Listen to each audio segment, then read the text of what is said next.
Fala galerinha do sexto ano, estamos aqui para mais uma videoaula e primeiramente eu quero agradecer a todos vocês que se inscreveram no canal, aluno, não aluno, porque chegamos a uma marca histórica, afinal de contas o canal é sobre história e chegamos à marca histórica de 100 inscritos. Sim pessoal, somos agora 100 inscritos no canal, nessa vozinha do youtuber aqui.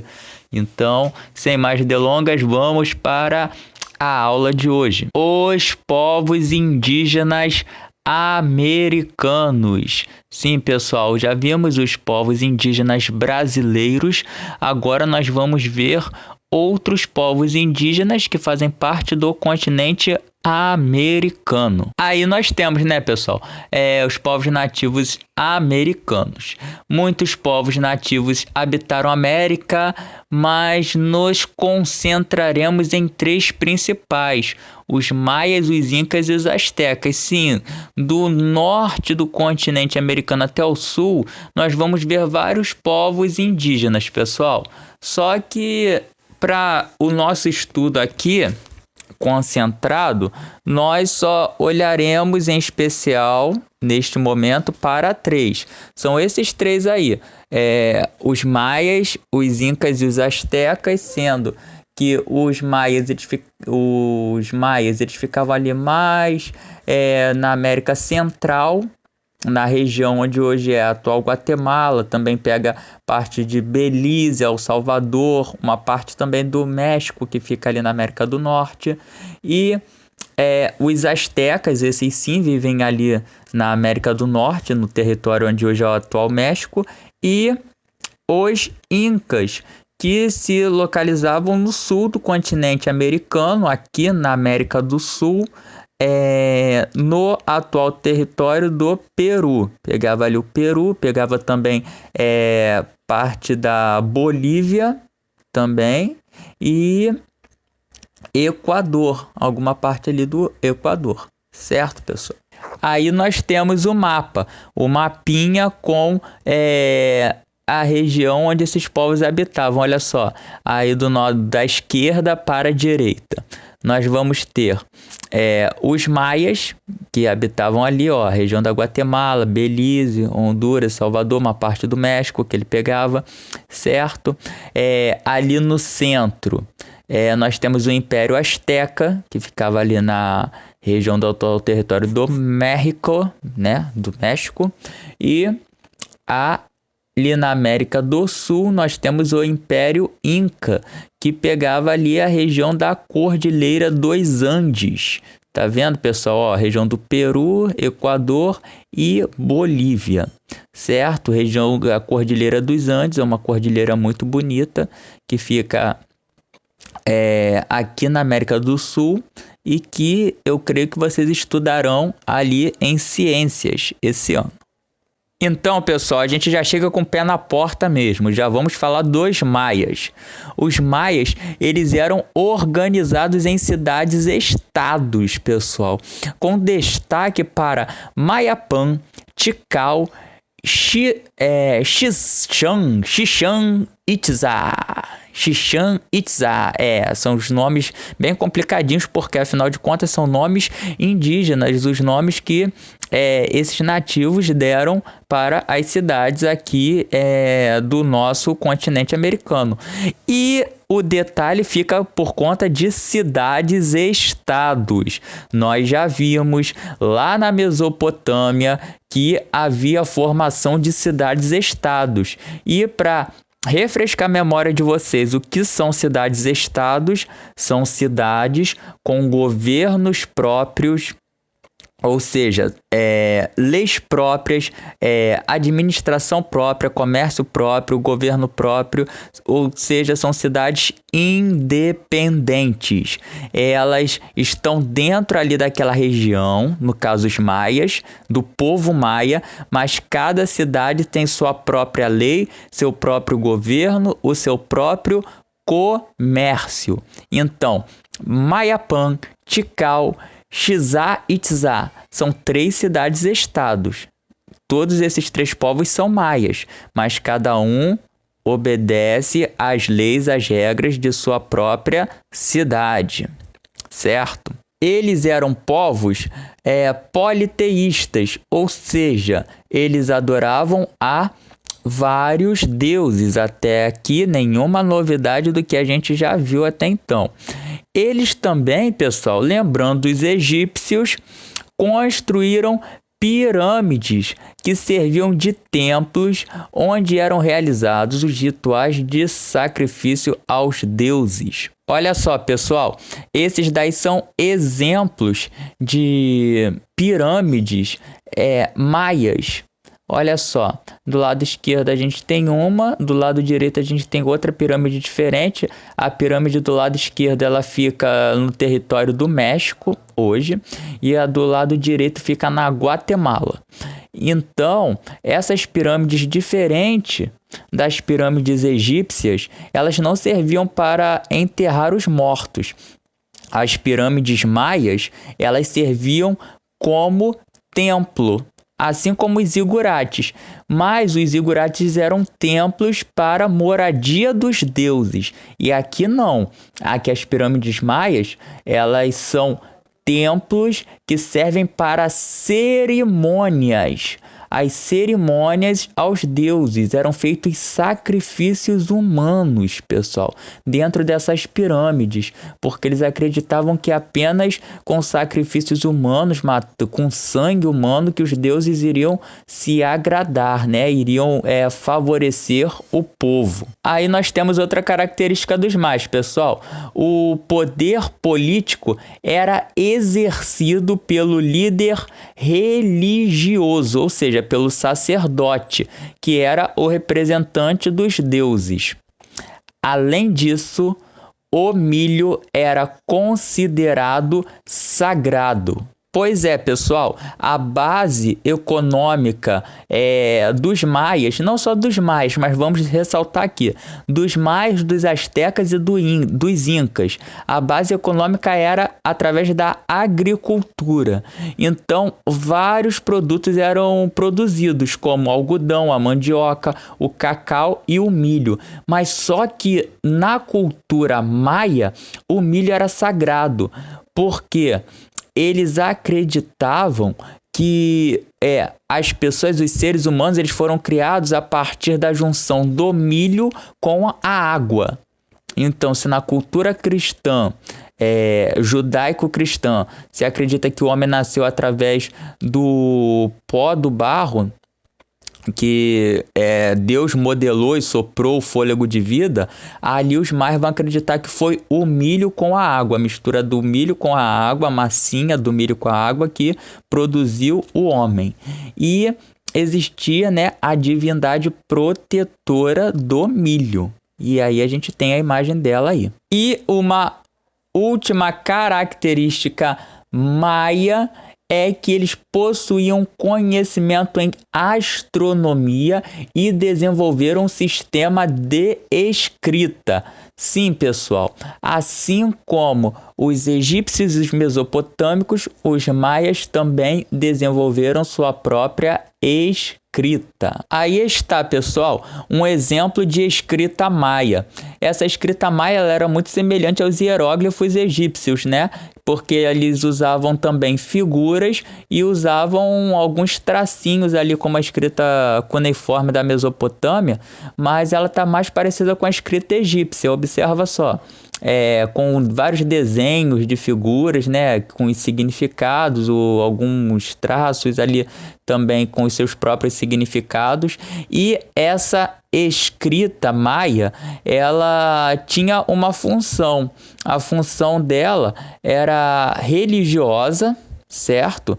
Era sagrada e também ela poderia informar questões políticas, além de questões sagradas, poderiam informar sobre as questões políticas, o que acontecia ali dentro do cotidiano político, comercial, né, que no caso é econômico também, dos maias.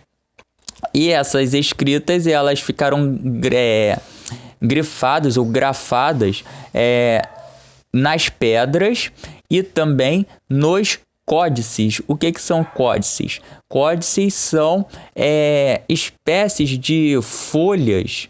Na verdade, não são nem folhas, são panos, né? Uns panos que eles são costurados um no outro. Depois de escrito nesse pano, né? Os mais escreverem, no caso os escribas mais terminarem de escreverem nesse pano, eles eram costurados um no outro, fazendo assim uma sequência da história. Eu também falei que os maias desenvolveram a astronomia e a astronomia maia ela foi bem aprimorada.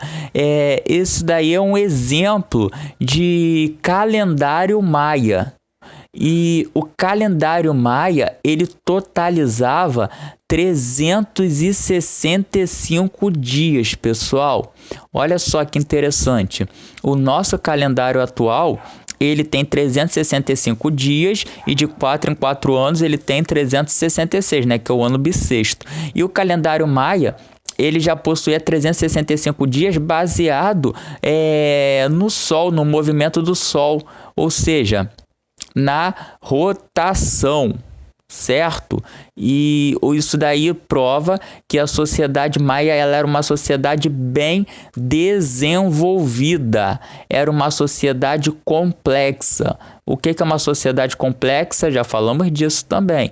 É uma sociedade desenvolvida, que tem o seu sistema econômico desenvolvido, o seu sistema político desenvolvido, no caso dos maias, eram as cidades-estados, sistema econômico era a agricultura, tem um sistema religioso também desenvolvido, que no caso é o sistema politeísta, as construções das pirâmides, e a própria cultura maia ela é bem desenvolvida. Eles desenvolveram a escrita e também um calendário próprio, além de um sistema de numeração, certo, pessoal? Então, com o calendário desses povos, no caso do calendário maia, que o pessoal estava achando que o fim do mundo ia acontecer, né? Era o 2012 ia acontecer. Então, fica aí pra gente a referência dos maias. Agora, pessoal, nós vamos falar dos astecas.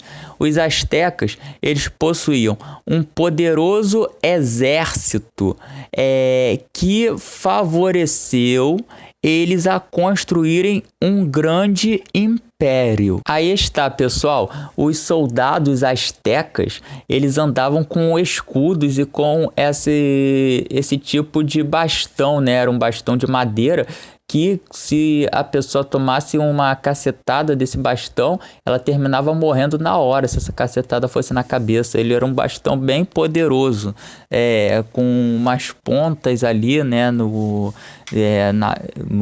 na parte superior dele, e eles se vestiam como os animais, principalmente como o jaguar, que é um felino ali da região da América do Norte, e eles acreditavam que o jaguar, né, era como se fosse o deus protetor ali, o animal protetor desses soldados.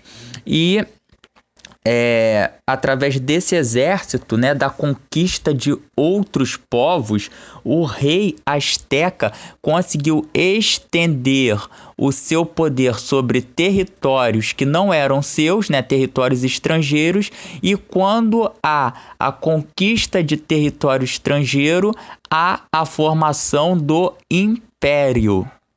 Então, vou dar um exemplo aqui para vocês, mais próximo. Vocês são da turma do 6º ano. O 6º ano ele é um reino. Então, toda a sala do 6º ano ela é um reino, é o território do 6º ano. Se vocês entrarem em guerra com o 7º ano e ganharem do 7º ano, o 7º ano passa a pertencer ao 6º ano. E o território do 7º ano vai ser anexado ao 6º ano, ou seja, vai passar a pertencer ao 6º ano. Quando isso acontece, ele deixa de ser, o 6º ano deixa de ser um reino e passa a ser um império. porque ele vai estar, o rei do sexto ano vai estar comandando agora não só o povo do sexto ano, mas também o povo do sétimo ano. E esse povo derrotado do sétimo ano, quando ele é feito prisioneiro, ele pode se tornar escravo do povo do sexto ano. O povo do sétimo ano se torna escravo do povo do sexto ano. E era isso que acontecia dentro do Império Azteca. Dentro do Império Azteca, quando se ocorria a conquista de outros territórios inimigos, aquele povo que era derrotado, ele se tornava escravo dos astecas. E esse povo derrotado, ele era vendido no comércio. Ele era vendido no comércio junto com os produtos agrícolas, que era a base desse povo. Além dos produtos agrícolas, a gente vai ver também ouro sendo vendido nesse território. Aí, pessoal, nós vemos que os povos conquistados, eles não só se tornavam escravos, como aqueles que não se tornavam escravos, continuavam vivendo naquela terra que foi conquistada pelos astecas, eles deveriam pagar tributos, ou seja, impostos ao governo asteca, ao imperador asteca. Esse pagamento era feito através de alimentos, ou seja, da produção agrícola, ou através de ouro, porque essa região do norte da América, onde ficava o Império Azteca, era rica em ouro. Então, eles poderiam pagar através de ouro ou então através de produtos agrícolas. A capital asteca era a cidade de Tenochtitlan, e era dentro da cidade de Tenochtitlan que o comércio, a maior parte do comércio, ela era organizada. Todo esse comércio que eu já citei para vocês, o comércio de escravos, o comércio de produtos agrícolas, de ouro, todo ele era organizado ali na capital do Império Azteca, na cidade de Tenochtitlan, certo? E assim como os maias, os astecas, como eu já tinha ressaltado antes, eram povos politeístas e seus deuses controlavam elementos da natureza e a vida após a morte. Então, pessoal, os deuses astecas, eles eram igual ou parecidos, com os deuses egípcios. Eles controlavam os elementos da natureza, assim como os deuses egípcios representavam os elementos da natureza, controlavam a vida após a morte, e eles, assim agora como os maias, faziam sacrifícios humanos a esses deuses. Eles ofereciam o sangue das pessoas porque eles acreditavam que através do sacrifício humano é que os deuses poderiam trazer uma boa colheita, poderiam trazer vitórias nas guerras, entendeu? Poderia fazer a transição de uma pessoa importante que tinha morrido para como se fosse o céu, o paraíso deles, que eles acreditavam. E muitos desses deuses, eles tinham uma imagem bem colorida, bem vibrante, igual esses desenhos que aparecem para nós aí. E agora, pessoal, vamos falar dos incas. Os incas, eles construíram um império poderoso, assim como os astecas, a partir da conquista dos povos vizinhos. Então, eu já expliquei como se forma um império, como ocorre a formação de um império. Acredito que vocês já tenham entendido que através da conquista de um território que não é seu, quando você conquista esse território, você deixa de ser um reino, a sua nação deixa de ser um reino e passa a ser um império. Então, os incas, assim como os astecas, se tornaram um império. Sua capital era a cidade de Cusco. Não era esse Cusco, mas era a cidade de Cusco, no Peru. Mas esse Cusco da nova onda do imperador, ele é interessante porque ele está retratando ali o Império Inca, que ficava na região do atual Peru. E o Cusco, né, no caso, ele era o imperador desse império Inca naquele momento. Então vale a pena vocês darem uma olhadinha nesse filme para vocês verem alguns elementos desse Império Inca. Bem, pessoal, o imperador Inca era denominado de Sapa Inca e não de Cusco, embora o Cusco fosse o imperador ali no desenho. Então ele seria o Sapa Inca. Ele seria denominado Sapa Inca. Os Incas eram considerados descendentes do deus Sol Inti. Não só o Inca, mas esse imperador Sapa Inca, ele era considerado um descendente desse deus, o deus Sol Inti. Aí nós temos a imagem do deus Sol Inti, que é esse solzinho aí com essa carinha linda, e que também representa hoje, né, a bandeira. Esse sol está dentro da bandeira da Argentina. Se a gente for pegar a bandeira dos nossos irmãos, nós vamos ver o solzinho lá. É o sol que representa o deus Inti, que era o deus Inca. Então, os Incas, pessoal, eles eram uma sociedade também complexa. Eles tinham um sistema econômico bem desenvolvido, tinham um sistema político bem desenvolvido, como vocês podem ver. Eles cultuavam seus deuses, eles também eram politeístas, apesar de se considerarem descendentes do deus Sol Inti, mas existiam outros deuses que eram adorados ali dentro do Império Inca. Então, na cobrança de impostos, né, de tributos, e para controlar as atividades agrícolas, os auxiliares do governo, né, são os auxiliares do governo ali, os burocratas do governo Inca, eles criaram o quipo, que era um sistema que servia de auxílio para eles saberem quem pagou os impostos e quem estava contribuindo ali com as atividades agrícolas. Aí, pessoal, nós temos esse exemplo aí de quipo. O quipo, ele era essas cordinhas que tinham essas amarras coloridas, e elas serviam, né, para as pessoas lembrarem do que pagaram e do que não pagaram. Também atentando, pessoal, como o Império Azteca ele era rico em ouro, o Império Inca ele vai ser rico em prata. Então vai existir muita prata ali no Império Inca, eles trabalham com essa prata, e um dos sistemas de cobrança de impostos dentro do sistema Inca, do Império Inca, era a mita. A mita, M-I-T-A.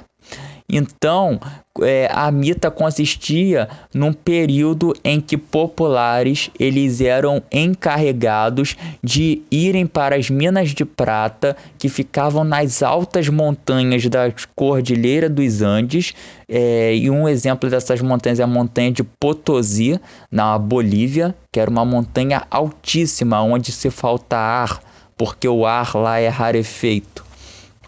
E esse povo, né, que os populares incas, eles iam para lá escavar prata, tiravam prata de dentro das minas e ofereciam como imposto ao imperador. Os incas também, pessoal, produziram construções feitas de grandes blocos de rocha que se encaixavam perfeitamente.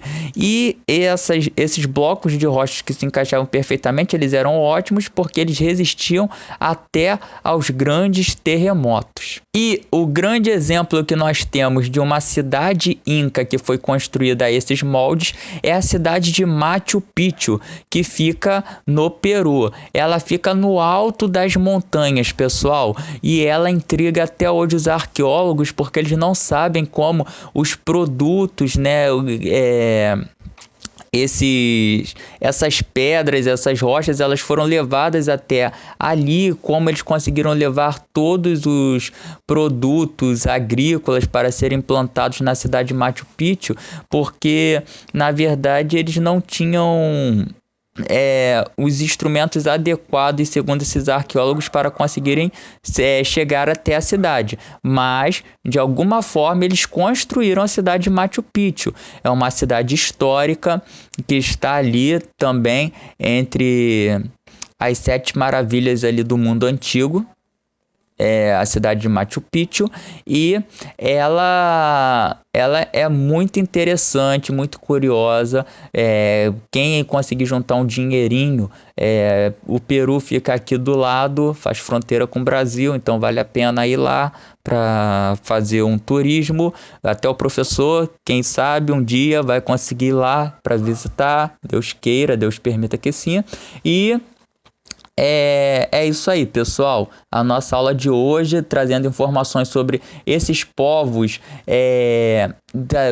indígenas da América, mostrando a complexidade dessas sociedades, mostrando que elas tiveram um sistema religioso, político e econômico bem desenvolvido, um sistema cultural desenvolvendo escrita, astronomia ali também, nos mostra que não só na África, não só no Oriente Médio, ali na região da Ásia, mas aqui na América, nós tivemos uma sociedade bem desenvolvidas. E é isso aí, pessoal. Valeu, até a próxima aula. Tchau, tchau.